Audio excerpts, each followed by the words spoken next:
What's going on, guys, and welcome back to another video. So today we are going to address Social Security benefits. Now I have two very important updates regarding the future of Social Security, so make sure you stick around for this entire video. Also, one of the things that I always ask is if you have any questions, please ask your questions down in the comment section below. Well, I mean that because I've been getting a lot of questions from people regarding Social Security. What do they do? How do they prepare? Or what should they look forward to in the near future? Well, I want to address some of those things. Now, these two very important updates that we need to cover regarding Social Security. First, we got a recent report that was just released this week from the research arm of Congress. It's talking about what has or hasn't been done for Social Security benefits over the past 2 years. I want to address what's going on there. And the second thing is I want to talk, and again, this is probably the most important update for Social Security over the next couple months, but officials are worried that Republicans are going to use the debt ceiling as a way to reduce Social Security benefits starting in 2023. So we are going to address that. But first, let's get to that new report that was just released. All right. Now, here's what we know. According to the research arm of Congress, it has found that Social Security left millions of Americans behind during this 2-year crisis. They say closing all 1,230 field offices for a full 2 years was a mistake. They also say that millions of disabled and elderly individuals were unable to get the help that they needed as a result of these offices being closed. They say that they were unable to apply for benefits online. Also, a big issue was Spanish-speaking recipients were getting lost as they were getting stuck in the dead ends of the website, and they could not get their benefits. That's a problem. And I remember talking to people early on in the kind of lockdown, and people kept saying that I need to get my benefits. I need to update some stuff, or I need to send off some information. The problem is, where do I send it? What do I do? And again, that's a huge concern. But the big threat right now is that a lot of the issues that we face over the past 2 years, these issues haven't been fixed. People are still facing these same issues today. For Spanish speaking or any foreign language speaking person coming in trying to receive benefits, the problem that they're having is they do get stuck on the website. They don't know what phone number to call. They don't know what buttons to push. That's why they need to go into a field office. So again, having these field offices open now is a huge benefit. They also say that the Social Security Administration has been unable to close the gaps that still remain in delivering services promptly. And so that's a big issue as well, is people when they apply for benefits, they probably need the money fairly soon. They don't want to wait 2, 3, or potentially 6 months to get called in. And it also says that auditors concluded that Social Security officials have yet to determine which changes that were made over the past 2 years are actually going to be permanent and which will benefit the American people. So that's big right there. But as we get more information on that, I promise I will fill you in on that news as soon as we get it. But let's talk about the most important. And this is regarding Social Security and the debt ceiling.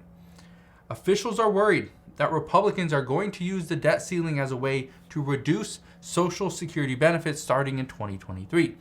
They say it's because of the past.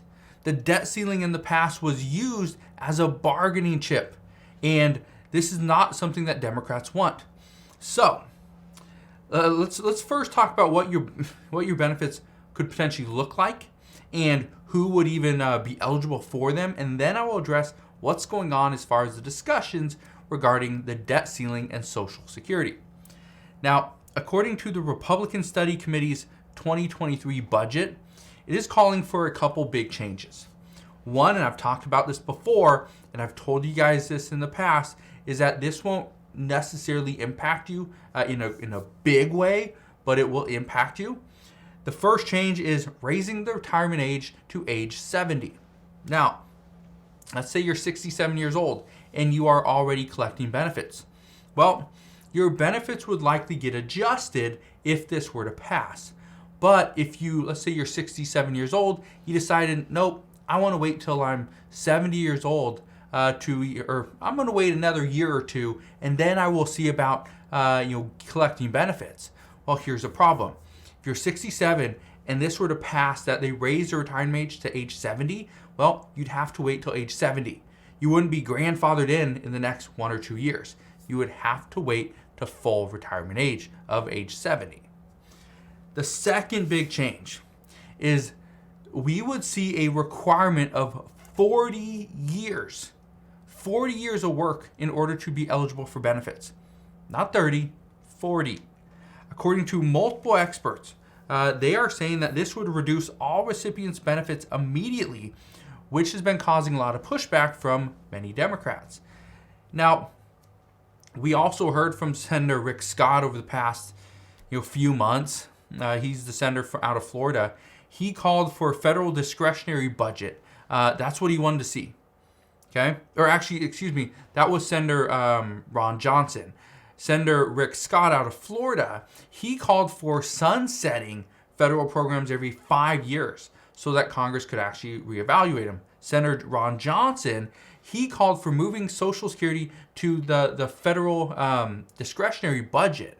That's what he wants. That would require Congress to reauthorize these programs every single year. Now, obviously, to do something like this every single year, it would be very difficult. We'd see big swings. That's not something that lawmakers want to see. What Senator Rick Scott is proposing, that would be more likely, but again, it's not something that Democrats are even considering.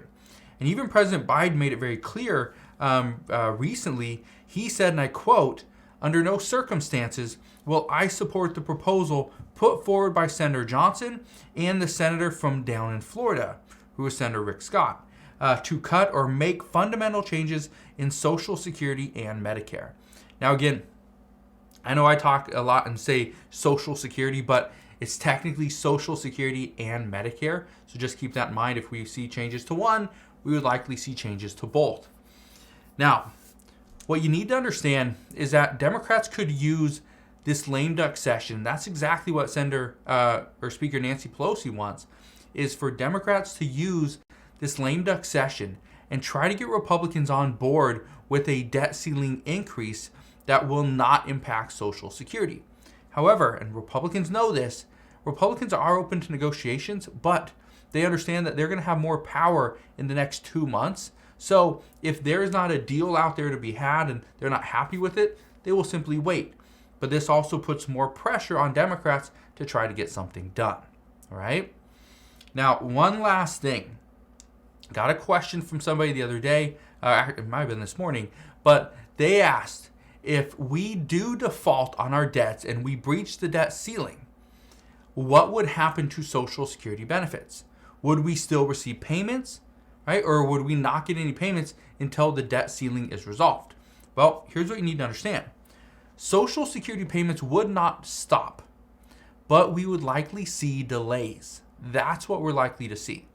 So for all those people out there that are telling you or making it, it's somewhat misleading, that payments will be impacted, yes, but are they going to stop? No. You would likely just see that your payment gets delayed. Okay? So not reaching an agreement on the debt ceiling does not mean you're going to lose benefits. Okay? It won't. That's not what's going to happen. But I just wanted to fill you in on that because I know a lot of people have been asking, and so I just wanted to throw that out there. But that is what we know at this time. As always, as I know more, I promise I'll come back on and share all latest news and updates. Just want to thank you guys for watching. Have a wonderful rest of your day. Consider subscribing, and I'll see you guys on the next one.